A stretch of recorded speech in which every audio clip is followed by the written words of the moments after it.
recommend naman kung ano pa pang pwedeng lutuin doon, maiba naman. Araw-araw na ako nagluluto ng ganito. Yung kalahati nito, ayun, pinadala ko kay Kuya Ambit. Umalis na. Meron akong isa naman na nagtatrabaho. Pipino ko, nabunga na. Update pala ng talong natin. Allah, backyard lang yan ha. Pumunti natin, lumaki ng gusto. Mga punla nating sili, malalaki na rin. Lipat na rin. Yan na rin ang update ng ating mga alaga. Ang malunggay natin, mga natubo na rin. Oo.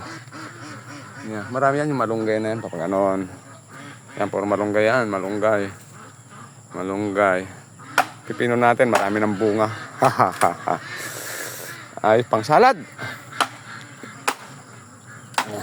May lalakad muna ako. Mayroon naman din tayong pumisang manok. Ito yung lahing basilan pa rin. Kaya lang nahaluan ng dalawang brown. May dalawang brown siya. Baka itlog nung isa. May brown pa kasi akong pumisa din doon. Nahaluan ng itlog. Yeah.